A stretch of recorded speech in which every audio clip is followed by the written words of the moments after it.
Assalamualaikum warahmatullahi wabarakatuh. Nama Ganesha Prianto, NIM 1804030049, kelas 05A, Fakultas Teknik Informatika, Universitas Islam Syekh Yusuf, Tangerang. Di sini saya akan mempresentasikan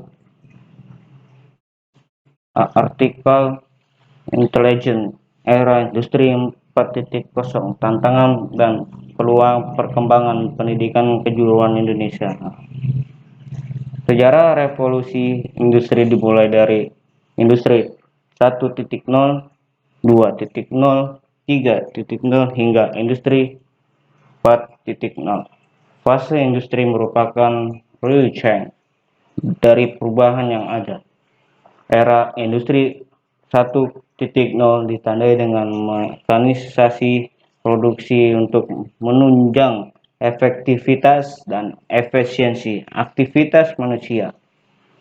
Di era industri 2.0 dicirikan oleh produksi massal dan standarisasi mutu.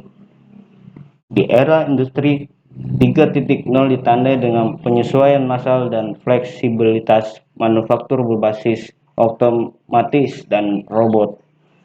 Di era industri 4.0 selanjutnya hadir menggantikan era industri 3.0 yang ditandai dengan cyber fisik dan kolaborasi manufaktur.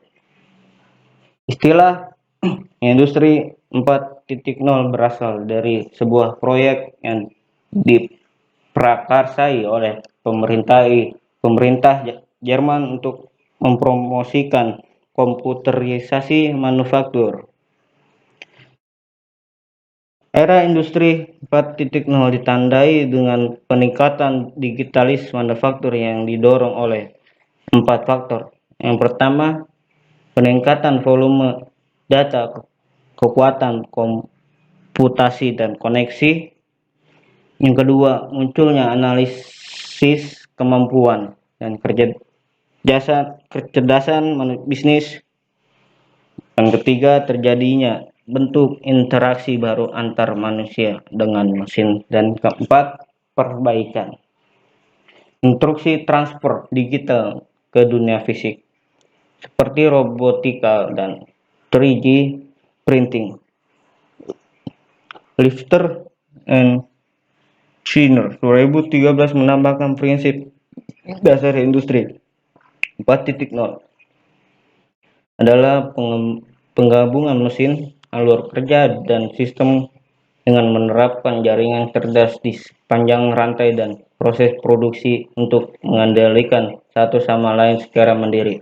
Di era industri 4.0 merupakan sebuah pendekatan untuk mengontrol proses produksi dengan melakukan sinkronisasi waktu dengan melakukan penyatuan dan penyesuaian produksi. Selanjutnya, menambahkan di era industri 4.0 digunakan pada 3 faktor yang saling terkait, yaitu pertama, digitalisasi dan interaksi ekonomi dengan teknik sederhana menuju jaringan ekonomi dengan teknik kompleks.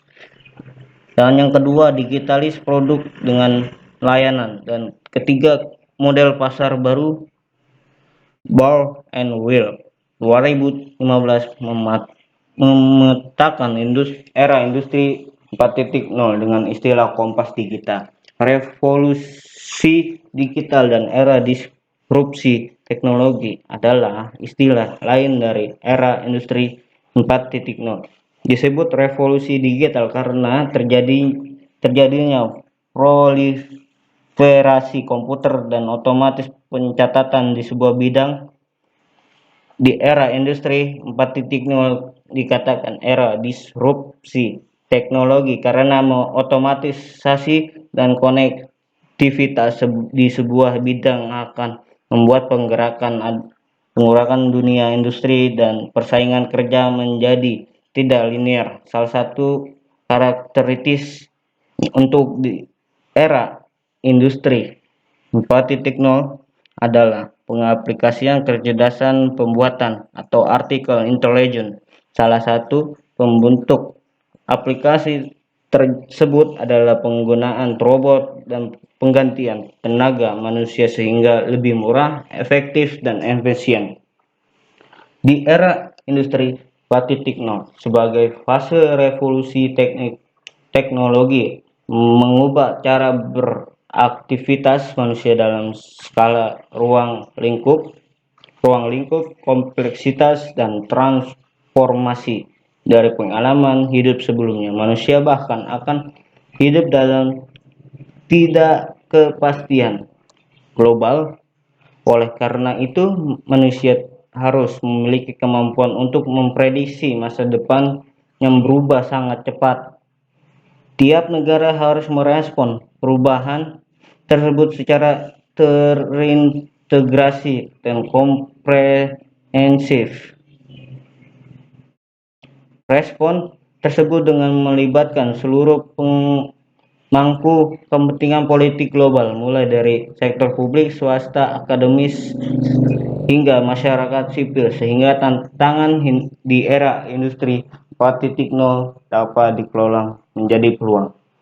Pementasan tantangan dan peluang industri 4.0 untuk mencegah perbaikan dampak dalam kehidupan masyarakat, salah satunya adalah permasalahan pengangguran. World Employment and Social Outlook Trend 2017 memprediksikan jumlah orang yang menganggur secara global pada 2018 perkiraan akan mencapai angka 204 juta jiwa dengan kenaikan tambahan 2,7 juta, hampir sama dengan kondisi yang dialami negara barat. Indonesia juga diprediksi mengalami hal yang sama. Pengangguran yang masih menjadi tantangan, bahkan cenderung menjadi ancaman. Tingkat pengangguran terbuka Indonesia pada Februari 2017 sebesar 5,33% atau 7,1 juta jiwa dari total 131,55 juta orang angkatan kerja. Data BPS 2017 juga menunjukkan jumlah pengangguran yang berasal dari sekolah menengah kejuruan, bisa disingkat SMK, menduduki peringkat teratas yaitu sebesar 9,27%. Selanjutnya adalah lulusan sekolah menengah atas, bisa disebut SMA, sebesar 7,3%. Diploma 3, bisa disebut D3, sebesar 6,35%, dan universitas 4,9%, 9,4,98%.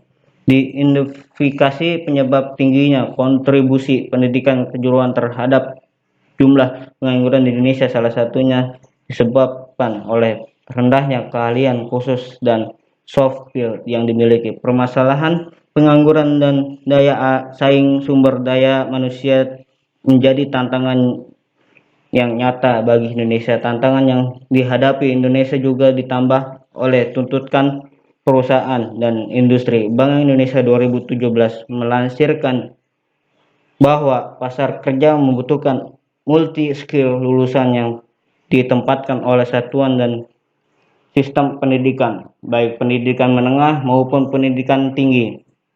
Sekian presentasi yang saya sampaikan. Mohon maaf kalau ada kekurangan. Assalamualaikum warahmatullahi wabarakatuh.